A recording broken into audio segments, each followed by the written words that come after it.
Assalamualaikum warahmatullahi wabarakatuh. Innal hamdalillah nahmaduhu wa nasta'inuhu wa nastaghfiruh wa natubu ilaihi wa na'udzu billahi minasy syururi anfusina wa sayyiati a'malina. May yahdihillahu fala mudhillalah wa may yudlil fala hadiyalah. Asyhadu an la ilaha illallah wahdahu la syarikalah wa asyhadu anna Muhammadan abduhu wa rasuluh la nabiyya ba'da. Allahumma shalli wa sallim wa barik ala nabiyyina Muhammad wa ala alihi wa sahbihi wa man tabi'ahu bi ihsan ila yaumiddin. Allahumma la sahla illa ma ja'altahu sahla wa anta taj'alul hasna idza syi'ta sahla. Syukur alhamdulillah, kita bersyukur kepada Allah Subhanahu wa taala atas limpahan rahmat kepada kita, sehingga hari ini kita bisa tetap melaksanakan salat maghrib ditambah dengan berjamaah.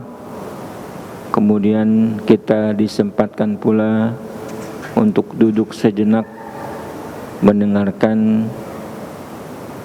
ayat-ayat Allah dan hadis-hadis Nabi dalam bingkai kitab fikih.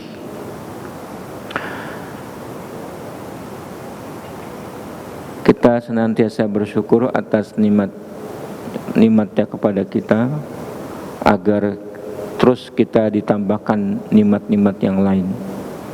Yang paling kita harapkan dengan bersyukur ini, Allah menetapkan kita diwafatkan dalam keadaan husnul khatimah. Amin ya rabbal alamin.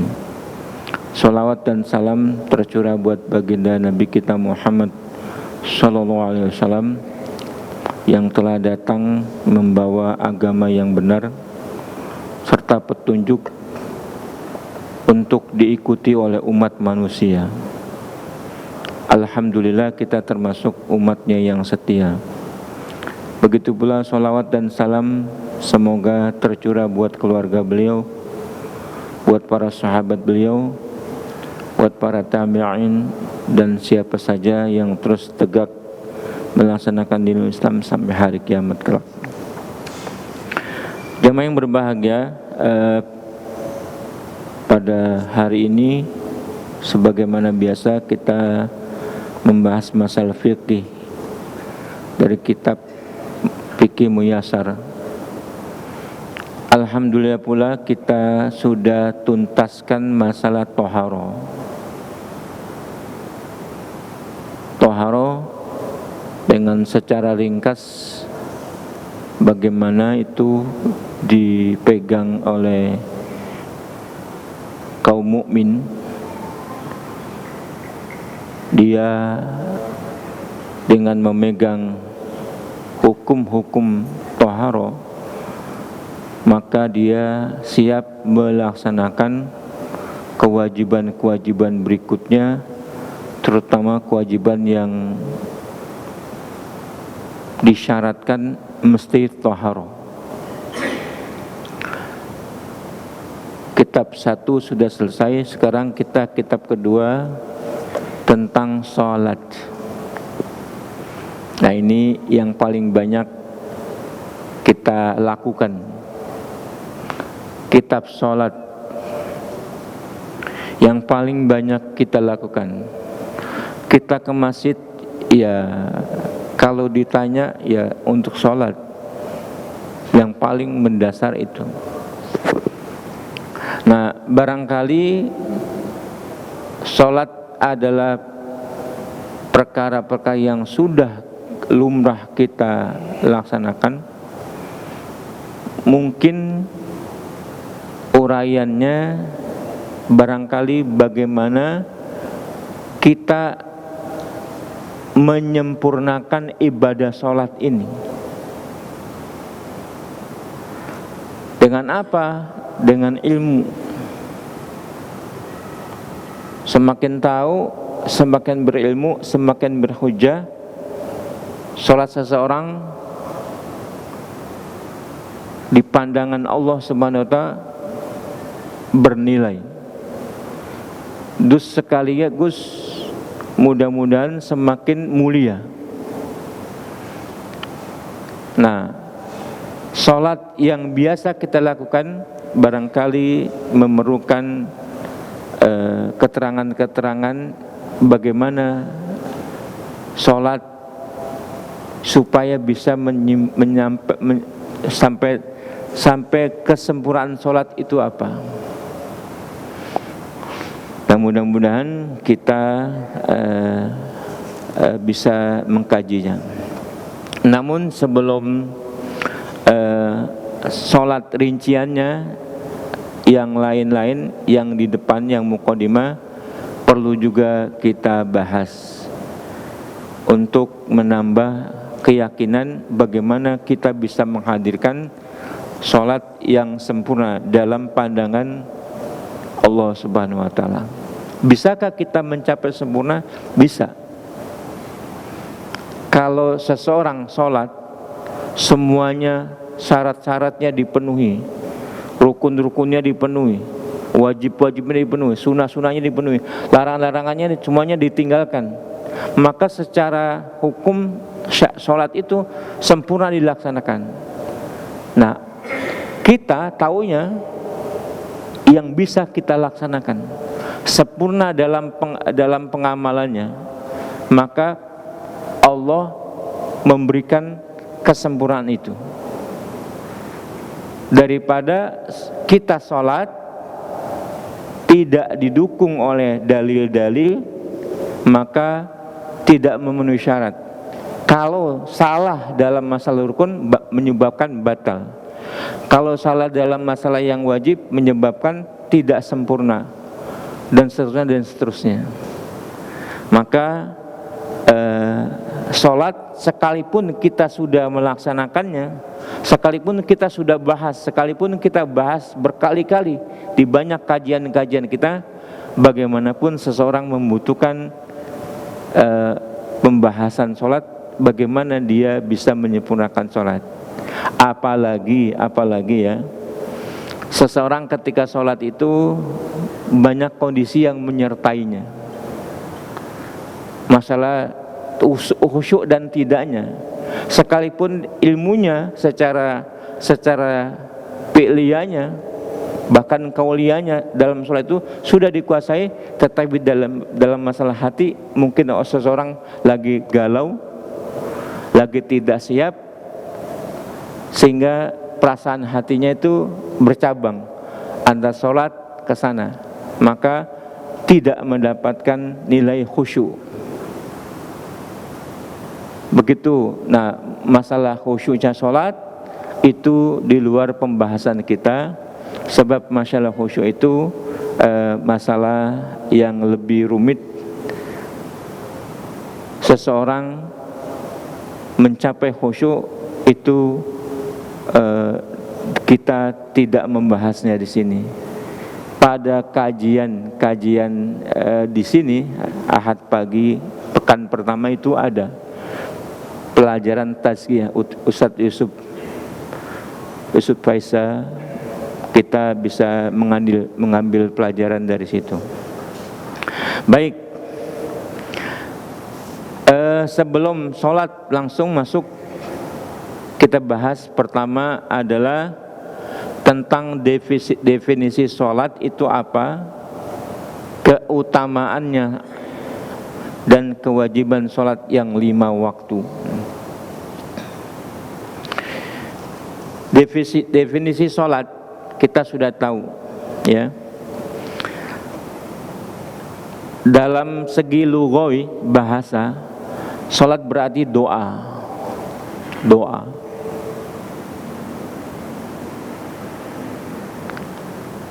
Sholat artinya doa.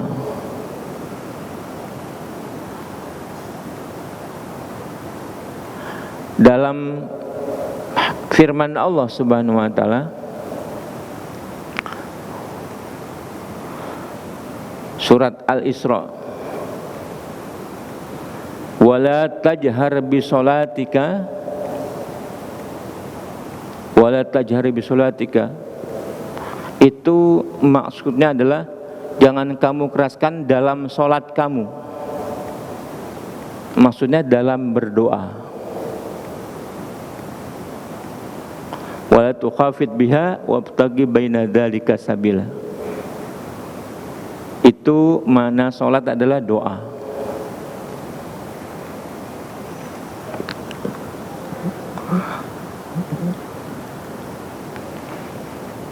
Secara syariat, secara syar'i, sholat itu apa? Sholat adalah ibadah yang terdiri dari ucapan dan perbuatan yang khusus, diawali dengan takbir, diakhiri dengan salam. Itulah pengertian sholat. Ya. Ibadah yang terdiri dari ucapan-ucapan, bacaan-bacaan, perbuatan-perbuatan, diawali dengan takbir, diakhiri dengan salam. Sholat seseorang kapan dimulai? Saat takbir. Kapan akhirnya? Ketika salam. Ketika di dalam tengah-tengah itu ada yang batal, maka batal seluruh sholat, karena penutupnya adalah salam.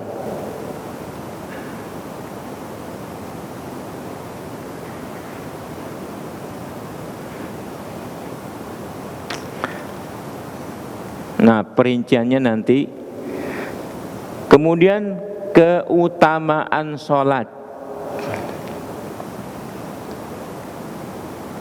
Sholat adalah rukun Islam yang paling ditekankan setelah 2 kalimat syahadat. Bahkan ia tiang agama.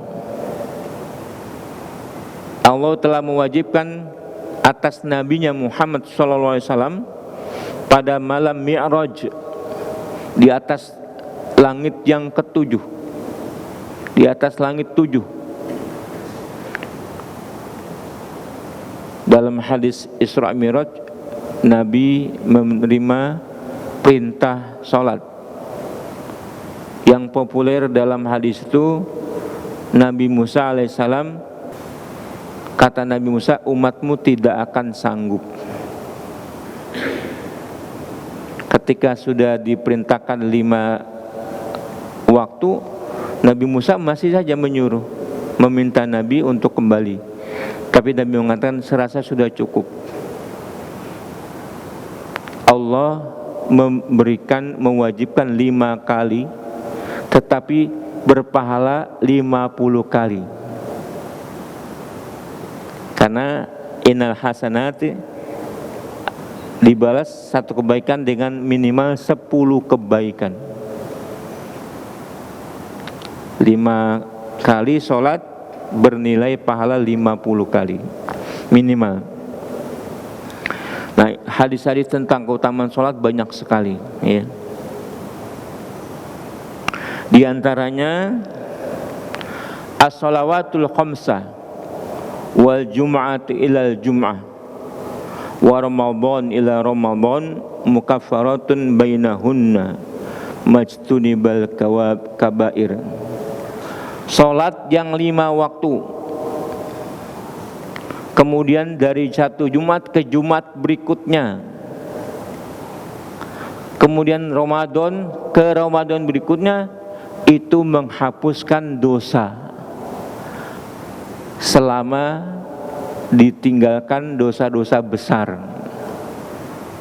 Nah, kewajiban-kewajiban yang kita amalkan itu berpotensi menghapuskan dosa-dosa kecil kita.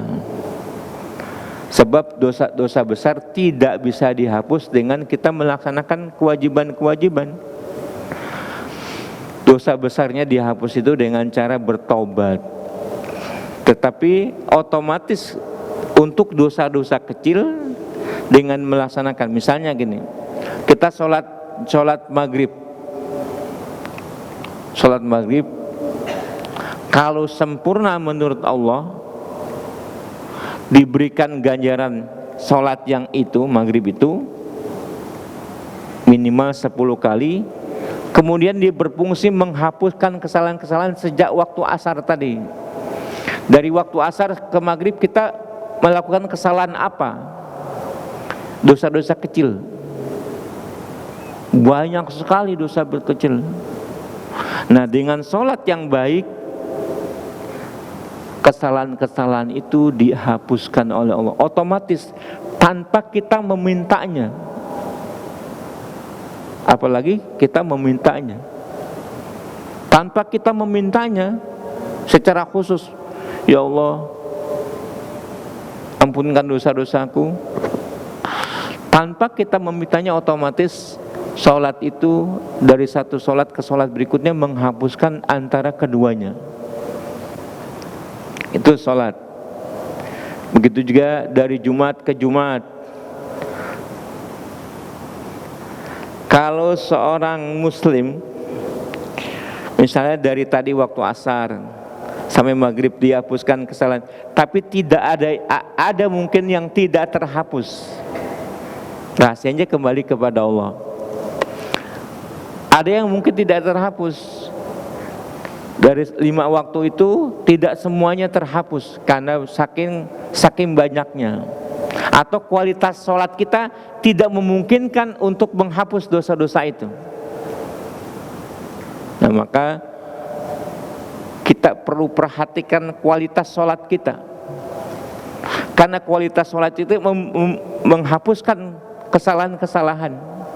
Nah, kalau seandainya kualitas sholat kita kurang, terus nggak mampu menghapuskan, hadis ini mengatakan dari Jumat ke Jumat berikutnya, 1 minggu tuh, 1 pekan. Misalnya dosa ini tidak terhapus dengan sengaja semata sholat, kemarin tidak hapus. Nah, dengan sholat Jumat yang baik yang lalu, kemudian Jumat berikutnya ini dilaksanakan dengan baik, dengan sempurna, maka menghapuskan dosa-dosa kecil selama 1 pekan.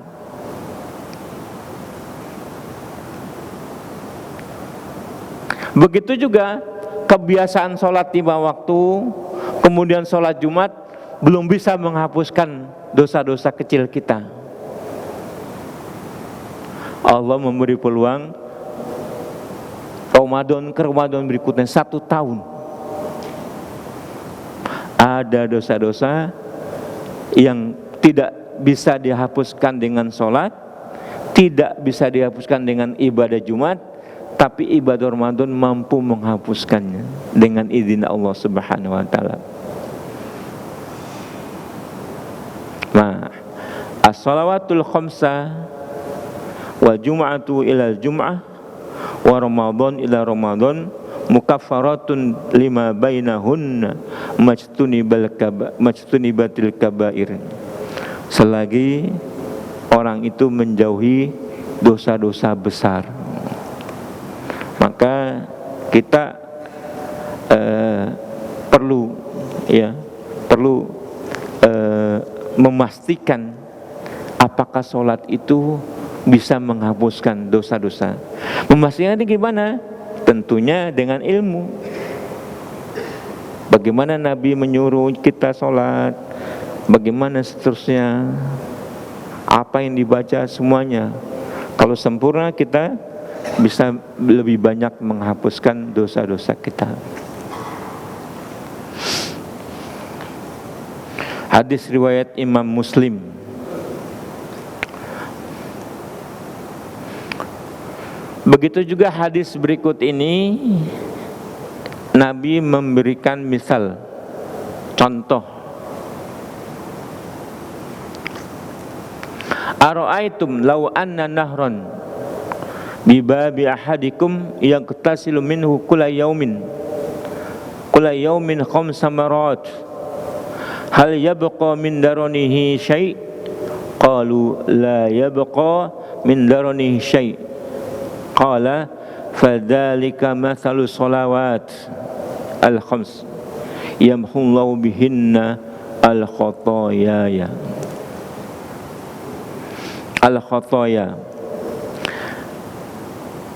Artinya, bagaimana menurut kalian seandainya ada sungai di pintu salah seorang dari kalian? Sungai. Di sungai itu dia mandi setiap hari sebanyak 5 kali mandi. Adakah masih tersisa kotoran dari badannya? Pertanyaan Nabi kepada para sahabat. Di depan pintunya sungai atau air mengalir. Mandi setiap hari 5 kali. Adakah yang tersisa dari kotoran? Jawab sahabat serempak, enggak ada ya Rasulullah. Tidak ada tersisa sedikit pun dari kotoran di tubuhnya. Kemudian beliau bersabda, begitulah perumpamaan sholat 5 waktu. Allah melebur kesalahan-kesalahan itu dengan sholat yang teratur rapi. Makanya kata Nabi SAW, itu yang namanya sholat perlu dikejar kesempurnaan sholat. Perlu dikejar mana-mana yang menjadikan sholat kita bermakna di hadapan Allah Subhanahu wa Ta'ala.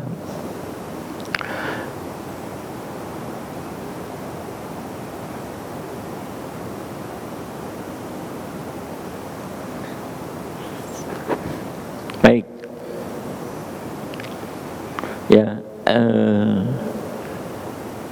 dengan sholat itu seperti seseorang mandi di dalam sungainya. Artinya kotorannya ini adalah kotoran badan, daki, kotoran badan. Maksud Allah, dengan sholat itu seseorang tidak punya kesalahan lagi, tidak punya dosa-dosa kecil.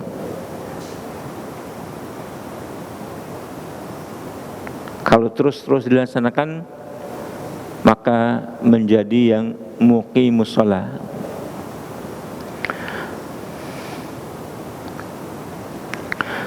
Kemudian kita jelaskan pula kewajiban sholat. Kewajiban sholat diketahui berdasarkan Al-Quran dan As-Sunnah, serta ijma' yang diketahui secara mendasar dalam agama Islam.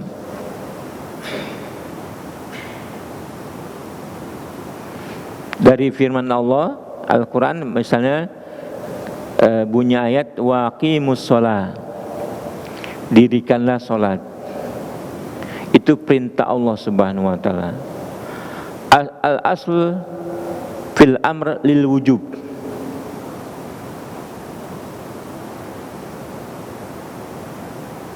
Asal daripada kalimat perintah itu untuk kewajiban, selama tidak ditemukan yang menggeser dari wajib menjadi sunnah. Salat itu perintah Allah, waqimus shalah, waqimus shalah. Maka tidak ada keterangan yang menjadikan merubah hukumnya, maka kewajiban salat adalah berdasarkan Al-Quran itu jelas. Redaksi seperti ini banyak ditemukan di dalam Al-Quran. Allah juga berfirman, qul li'ibadi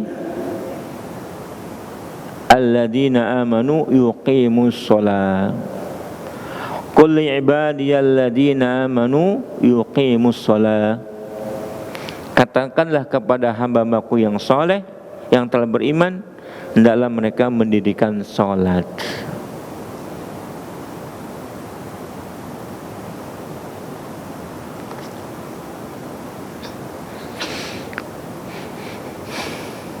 Kemudian nilainya dari hadis tentang Mi'raj, Nabi mengatakan hiya khamsun muttafaqun alaih, khamsu salawatin fil yaumi wal lailah. Faqala sa'il hal alayya ghairuhunna? Qala la illa an tatawwa. Salat 5 waktu adalah kewajiban kalian sehari semalam. Kemudian yang bertanya lagi kepada Nabi Muhammad SAW, adakah kewajiban lain selain 5 waktu itu? Kemudian Nabi menjawab, tidak, kecuali bila kamu hendak menambah dengan sholat sunat. Jadi sholat 5 waktu itu adalah kewajiban yang sudah berdasarkan Quran dan Sunnah.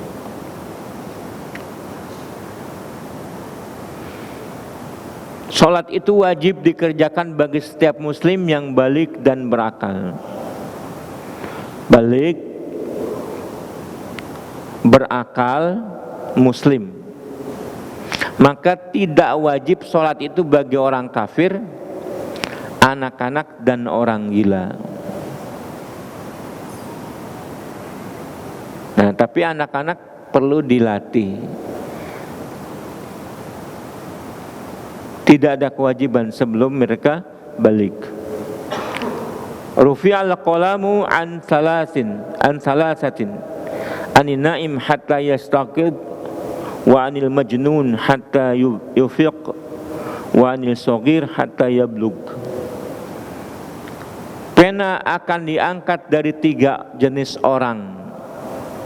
Orang yang tertidur sehingga dia bangun, orang gila sehingga dia sembuh, dan dari anak-anak sehingga dia dewasa.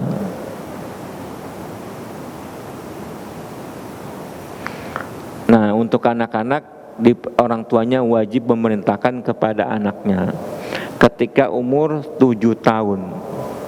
Sebelum 7 tahun apa? Bukan 7 tahun diperintahkan, tapi dilatih dari umur sekian, umur 5 tahun, bahkan 4 tahun, 6 tahun. Ketika 7 tahun kita perintahkan, sholat dek.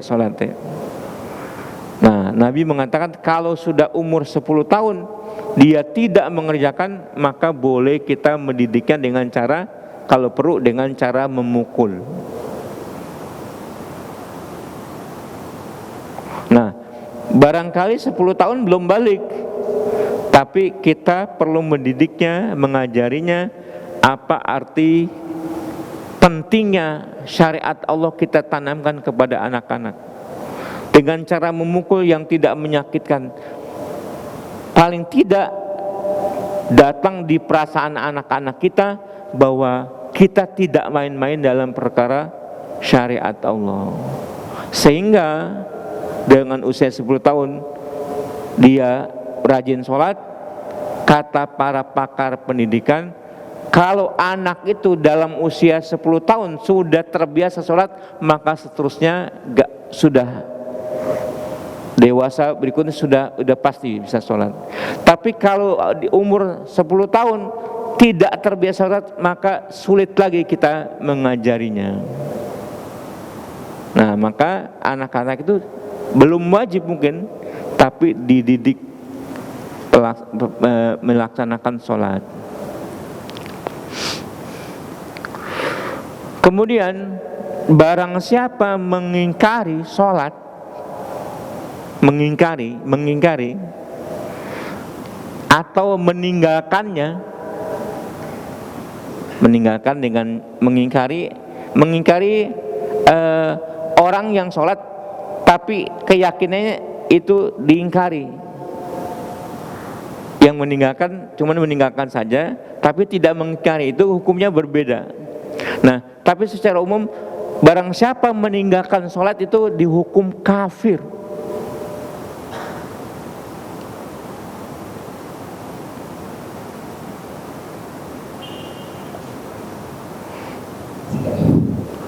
Barang siapa yang meninggalkan sholat kafir.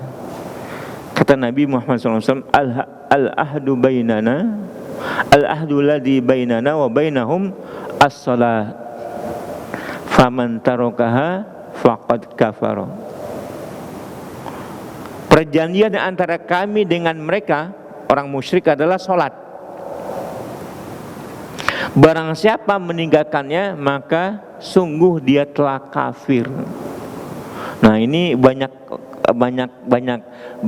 pendapat-pendapat, hatta dari imam madzhab Yang terkenal itu dialog Imam Syafi'i dan Imam Hambali. Imam Syafi'i, orang meninggalkan sholat tidak kafir. Meninggalkan, bukan mengingkari ya, meninggalkan. Tapi kata Imam Ahmad kafir. Ada dialog yang bagus. Kata Imam Syafi'i, Anda mengatakan orang yang tidak sholat kafir. Kata Imam Ahmad, iya. Terus bagaimana dia bisa Islam? Kata Imam Ahmad, dia mengucapkan 2 kalimat syahadat. Dia masih mengucapkan 2 kalimat syahadat. Terhentilah pembicaraan itu. Nah, kemudian Syekh Utsaimin rahimahullah merinci bagaimana orang yang meninggalkan sholat dicap kafir. Kata beliau ya, Allah alam, kata beliau, sholat 5 waktu, subuh, zuhur, asar, maghrib, isya. Kalau yang ditinggalkannya lebih banyak, misalnya 3, dikerjakan cuma 2, yang ditinggalkan 3, maka kata beliau, maka itu kafir, karena lebih banyak yang ditinggalkan. Seandainya dikerjakan 3, misalnya subuh, maghrib sama isya, zuhur sama asar tidak, dia tidak disebut kafir. Karena begini, kata beliau, perdebatan para imam dikembalikan kepada Quran dan hadis. Hadis mengatakan as-sholatu imaduddin wa man taraka faqad kafara. Salat itu tiang agama, barang siapa meninggalkannya maka dia sungguh telah kafir.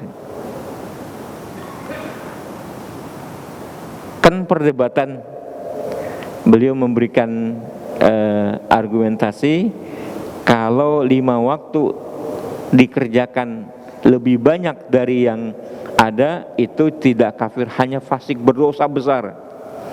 Tapi kalau ditinggalkan lebih banyak daripada yang diwajibkan, maka dia kafir. Nah, kita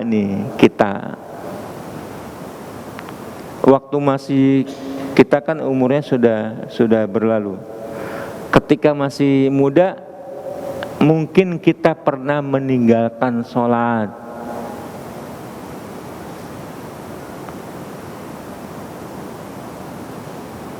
Ya, mungkin kita pernah meninggalkan sholat. Misalnya umur 17 sudah balik, sampai umur 25 masih muda, sholatnya bolong-bolong. 25 tahun kemarin sudah tertib sholatnya 5 waktu dilaksanakan. Yang 17 sampai 25, 8 tahun tuh nggak sholat.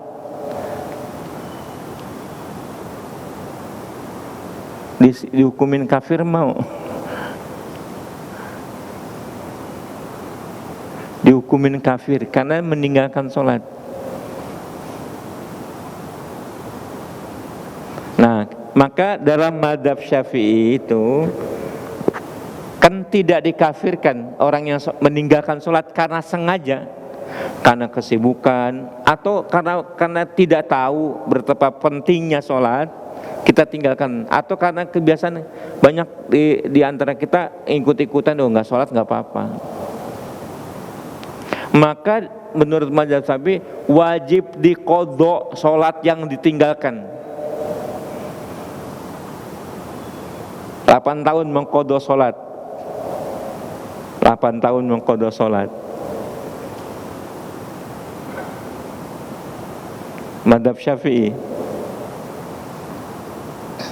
Semua mazhab yang 4 itu mewajibkan qodho sholat.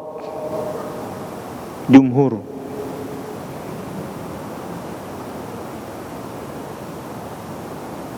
Bagaimana cara mengqodhonya? Nah kalau yang ditinggalkan 8 tahun, ya 8 tahun mengkodonya, kata Imam Syafi'i, Imam Maliki. Kata Imam Hanafi, wajib qada sholat cuma 1 tahun saja. Itu macam-macam, karena tidak ada keterangan dari Nabi. Apakah tidak ada keterangan dari Nabi? Ada nggak sahabat yang meninggalkan sholat? Sahabat tidak ada yang meninggalkan sholat. Jangankan meninggalkan sholat, ketinggalan takbiratul ihram saja, yang seperti yang pernah terjadi dalam riwayat terhadap Umar bin Khattab, ketinggalan takbiratul ihram itu menyesalnya kayak apa? Maka dijual kebunnya yang menyebabkan dia terlambat sholat sehingga ketinggalan takbiratul ihram. Maka tidak ada referensinya dari kalangan sahabat bagaimana orang yang sudah muslim meninggalkan sholat. Nah, tapi di zaman sekarang banyak orang yang meninggalkan sholat, enjoy saja, masih menganggap muslim. Wallahu a'lam bishawab.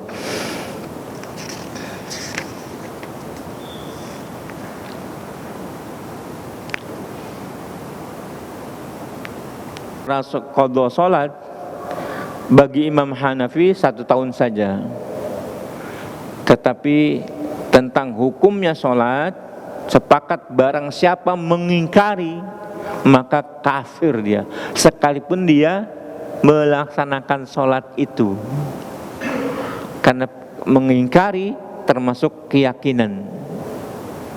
Apa yang dibilang Allah wajib, tapi keyakinannya dia mengingkari, maka berlawanan dengan Allah, maka dihukum kafir sekalipun sholat itu dikerjakan.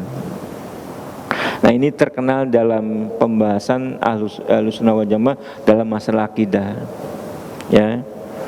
Orang yang menolak syariat Allah yang sudah pasti berarti dia kafir. Tetapi orang yang tidak menolak, hanya meninggalkan dalam perkara masalah lalai, itu berbeda-beda ulama menetapkannya. Tapi dalam perkara sholat tidak seperti kewajiban-kewajiban yang lain. Hanya masalah sholat Nabi mengatakan barang siapa meninggalkannya maka kafir. Masalah yang lain tidak. Karena sholat itu tiangnya agama. Maka hati-hatilah daripada kita, terutama kepada keturunan kita, anak-anak kita bimbing, kita ajari bagaimana sholat itu menjadi diperhatikan.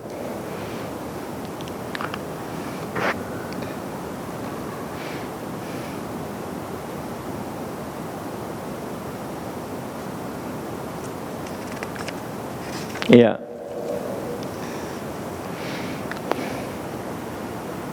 Dalam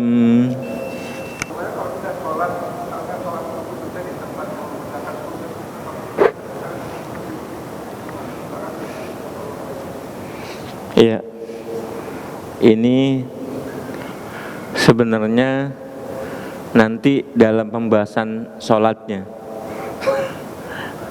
Tapi nggak apa-apa ditanya lebih dahulu.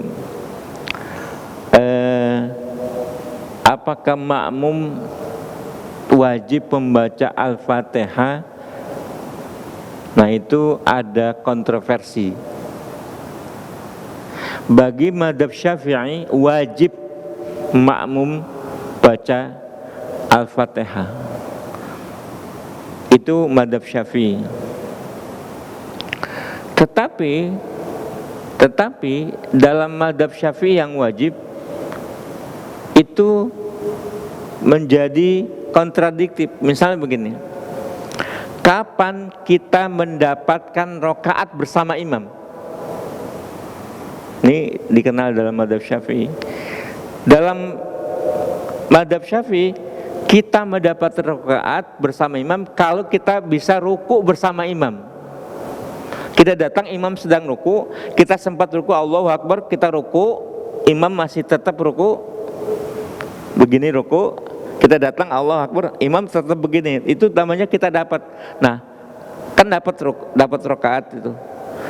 Baca Al-Fatihah enggak? Nah, makanya tidak kontradiktif. Memang dalilnya la sholata liman lam yaqra bi Fatihatil kitab. Tidak ada salat bagi yang tidak membaca surat Fatihah. Nah, diuraikan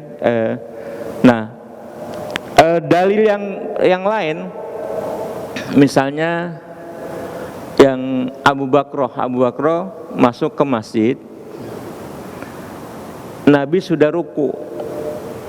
Nah, dia dari pintu dilihatnya sudah ruku, maka dia ruku dari depan pintu ruku, Allahu Akbar, ruku. Maka sambil berjalan menuju shaf dalam keadaan ruku. Ya, berjalan menuju shaf dalam keadaan ruku supaya mengejar ruku. Nah, setelah selesai Nabi bertanya, siapa tadi yang begitu? Abu Bakar menunjuk, saya Rasulullah, besok jangan diulang ya. Nah, tidak mengatakan sholat kamu ulang kurang 1 rakaat, enggak dikatakan besok jangan diulang. Maksudnya perbuatan itu jangan sampai terlambat lagi. Nah, begitulah. Nah, yang benar tidak membaca Al-Fatihah, terutama sholat jahriyah. Sholat siriyah juga, zuhur, asar, kan orang bisa terlambat pada sholat zuhur dan sholat asar, tetap. Maka alasannya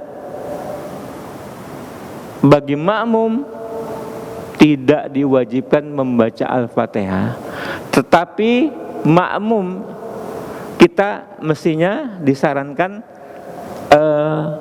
sholat jahriyah, misalnya maghrib, isya dan subuh, kita mengikuti bacaan imam dalam hati ya, kita ikuti.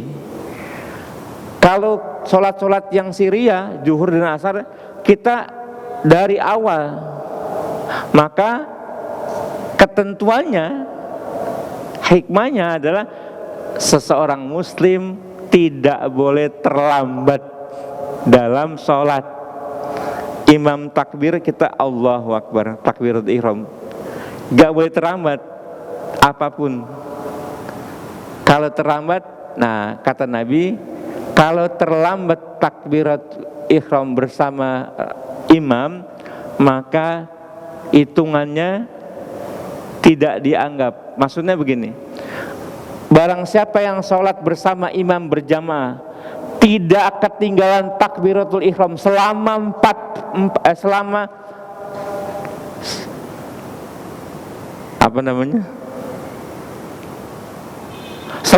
40 hari. 40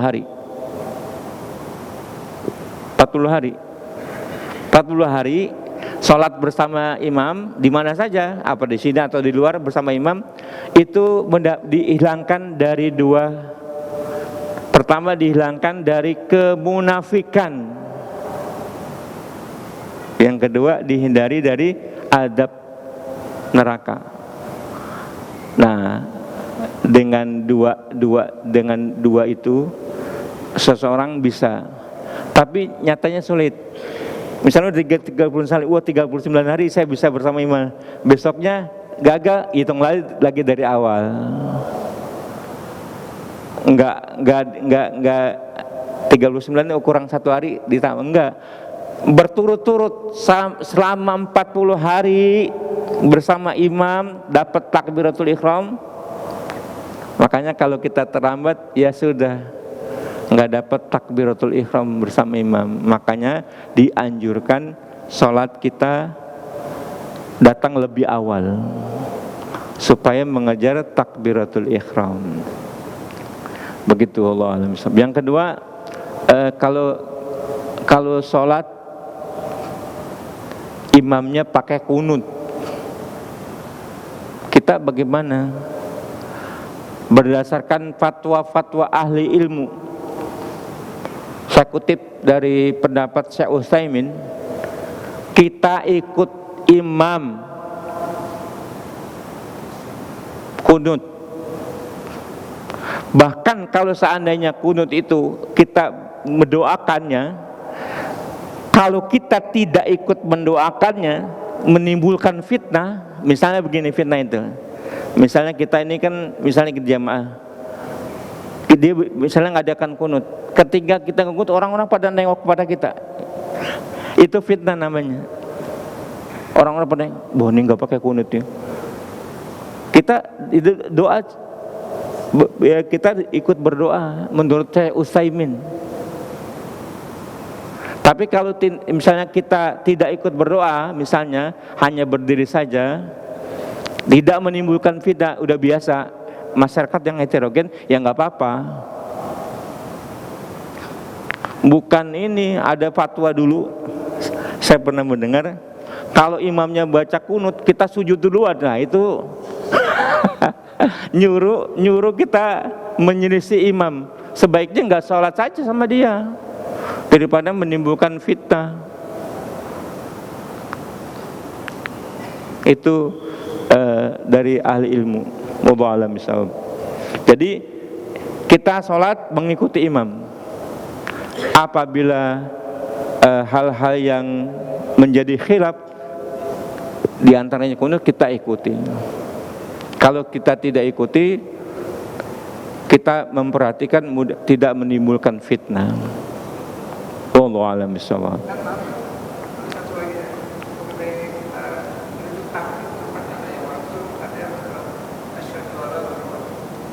Oh iya, 4 imam itu 4 versi.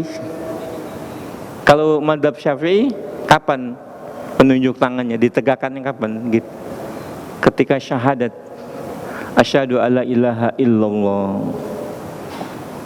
Ya. Kalau Imam Malik gimana? Dari pertama at-tahiyatul, begini terus at-tahiyatul. Kalau Imam Hanafi tegak asyhadu alla ilaha illallah, cuman turun lagi. Ditunjuknya cuman asyhadu alla ilaha illallah, kemudian turun lagi setelah itu. Nah, kalau mazhab Hambali yang begini.